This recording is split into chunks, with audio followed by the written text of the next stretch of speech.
Сәлем достар, бізде бірінші лайфхак общагадан екінші общагаға тез секіру лестницаның көмегімен. Бір қарағанда лайфхакқа жатпайтын сияқты, бірақ негізінде осы 2-3 секунд, мүмкін 3-4 секунд тағдырыңды шешіп береді.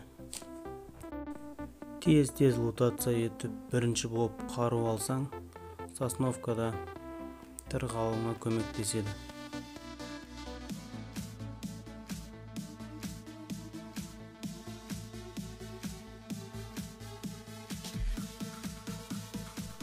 Келесі лайфхакқа да шатырды пайдаланамыз. Нақтырақ айтқанда шатырдың ернеуін осы жерге отырамыз. Бұл жерден ешкімге көрінбейміз, және шатырдың үстіне шыққан адамдарды атамыз. Бұндай ернеу бүкіл общагада бар, бірақ та осы шеткісі ең қолайлысы. Өйткені арт жақтан ешкім келмейді.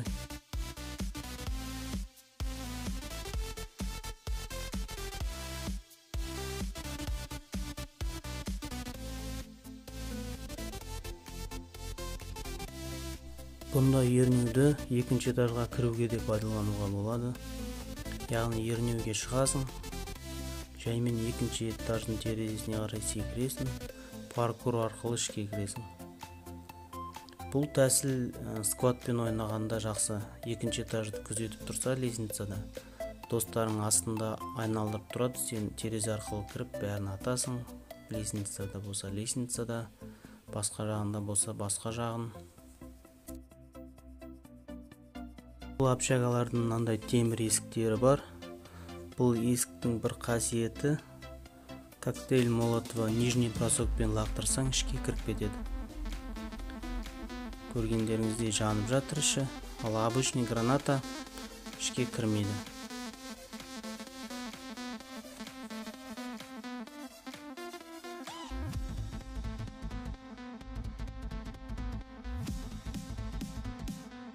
Бұл есіктің үстіне де мініп алуға болады. Бұл жақтан ататын болсаң, осы есіктің төбесінде біреу тұрады деп ешкім ойламайтын шығар.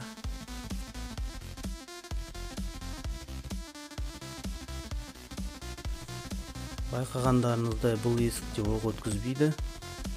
Бұл есікті қорғаныс қылып пайдалануға болады. Бірінші этажда атыс болып жатса, есіктің артына тығылып және осы жақтан атуға болады.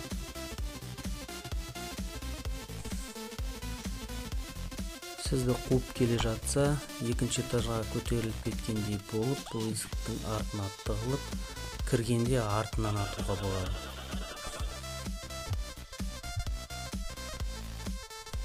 Қалған ағаш есіктерінде тигізетін көмегі аз емес.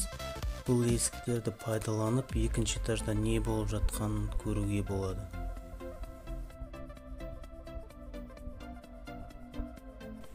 Екінші этаждың есіктері арқылы шатырда не болып жатқанын көруге болады. Немесе сіз екінші этажда жүргенде аяқтың ізі көрінсе, ол адам шатырда ма, әлде бірінші этажда ма, осылай анықтап алуға болады. Ал енді досым, саған бұл лайфхактар, бұл видео ұнаса, видеоға лайк бас, каналға тіркел, комментарий қалдыр, және келесі лайфхактарды жіберіп алма.